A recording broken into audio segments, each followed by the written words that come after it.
Hello, everyone. Welcome to week one of our course, Organizational Change and Development. I'm looking forward to meeting all of you face to face next week. But in the meantime, we need to begin working to understand case study research. And so I'm hoping that you have purchased your book by Robert Yin, the sixth edition of Case Study Research. You need to read the first three chapters this week, and then next week when we're together, you'll need to read the chapters 4, 5, and 6. We are going to spend all of our time pretty much next week going through this book. But I want to give you some notes today. I will post this PowerPoint as I will each week in the class so you can download it. I've got some links on this PowerPoint to help you to find further information about research and specifically case study research. Basically, let me begin by saying that there are three research methods in the social sciences. There's quantitative, there is qualitative, and then there is a mixed method research. Quantitative research is more objective in nature and typically involves statistical analysis.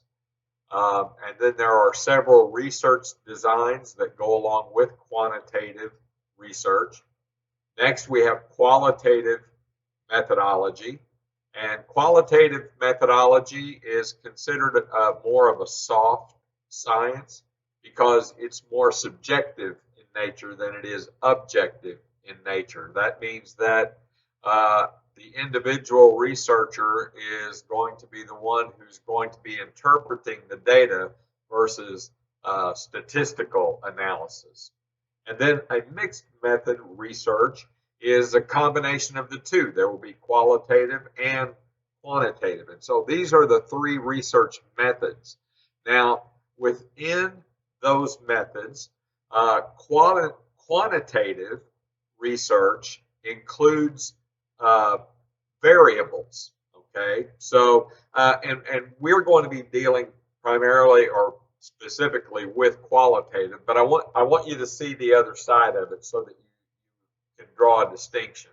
So quantitative research includes variables, and those variables are typically relationships.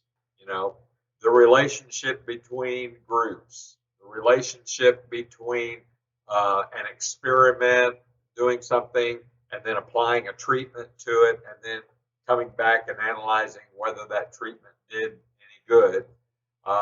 The primary goal is to analyze those variables and to see what relationship mathematically they can draw. So that's quantitative research. An example would be a correlation between someone's leadership style and the performance of an organization. So I'm sure you've all heard of servant leadership. So you can actually give someone a survey to determine if they are a servant leader, and then you can look at organizational performance and run statistical analysis to determine if that servant leadership is actually having an influence on that organization. So the variables, there's a dependent variable, and then there's an independent variable. And so there are statistics that they run in order to see what relationships there exist. Qualitative research, on the other hand, is more of an in-depth examination to understand a phenomenon. Learning about a situation, learning about an organization. Typically, it's more descriptive in nature. You're going to describe what you're involved with, what you're seeing, what you're observing, and you're going to gain an understanding of the nature of a system or an organization. I see over my shoulder here, you see our laundry that needs to be folded. Welcome to my world. So quantitative or qualitative, and then mixed method would include both. We are going to specifically deal with qualitative methodology, okay? And specifically, we're going to look at case study research design. So qualitative research deals with a phenomenon, exploring a phenomenon or a social concern through observation, okay, observation, communication with participants, analysis of media, looking at photographs, or analyzing documents from the organization. Qualitative research typically asks research questions that have to do with how or why. So for an example, if we were looking at servant leadership and organizational performance, whereas with a quantitative, we would be looking at what relationship exists between servant leadership and organizational performance. Notice the research question is what relationship. Qualitative research questions ask how and why. And so the question would be this: how does servant leadership influence organizational performance?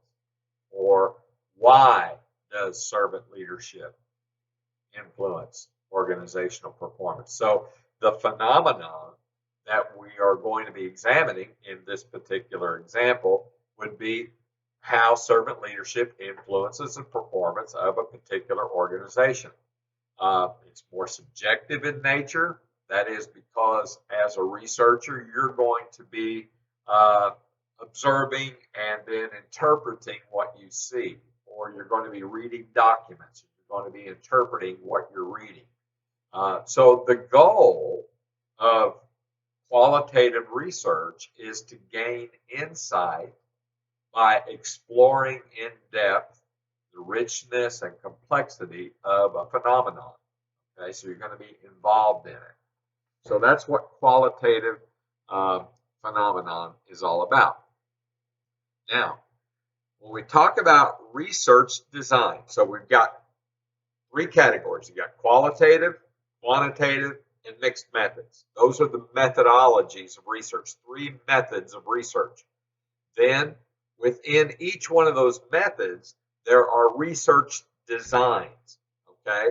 So for an example, quantitative, all right, has research design such as correlational research design, causal comparative research design, an experimental research design, a quasi-experimental research design, or a descriptive research design. These are different research designs that people would be involved with in quantitative research.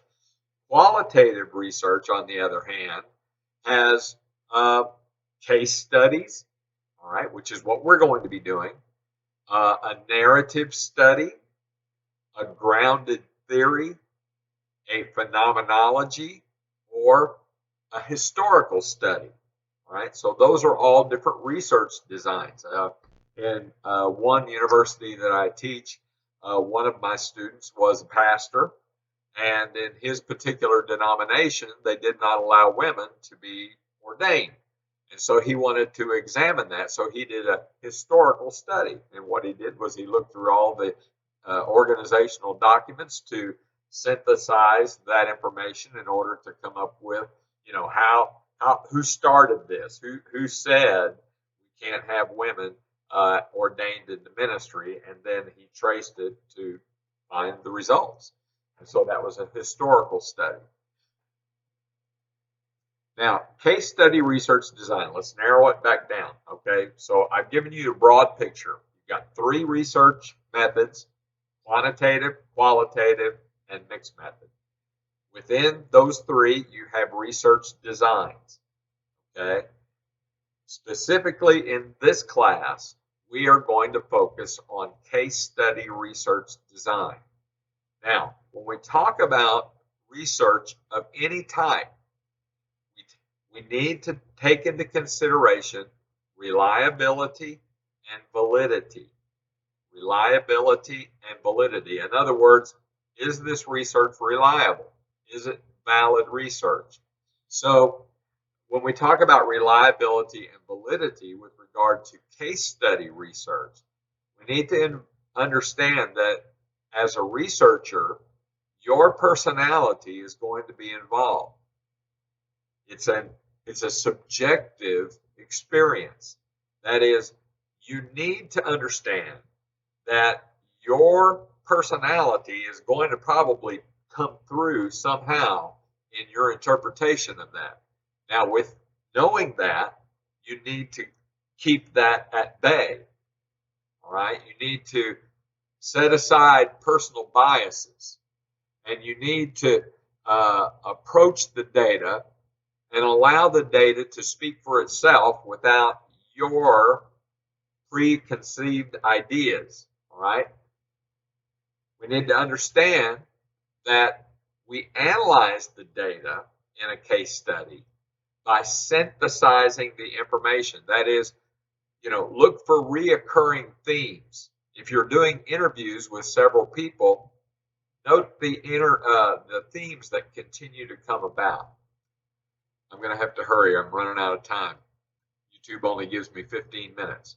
So the purpose of the case study research design is to describe in depth the experience of a person, a family, a group, a community, or an organization. Data collection can occur through interviews using audio or videotape, direct non-participation observation with taking notes, that is, you're just watching, participant observation, all right, taking field notes, journaling, and then looking through organizational documents or the archives. You can even look through, look at the organization and see what's on the walls, okay, and observe. So data analysis then occurs by bringing all this information together and looking for reoccurring themes, all right? And we'll talk more about this next week. But I want you to make sure that you are at least reading chapters 1 through 3 this week so that we can get into chapters 4, 5, and 6 next week. I will post the PowerPoint. There are some links that are in this PowerPoint that you can follow, and you can do more work to understand methodology and research design. So I'll see you in the discussion forums. I've posted some questions that I hope will get you into the textbook, and look forward to a great week, and look forward even more so to meeting you all in person next week. God bless you is my sincere prayer. Have a great day.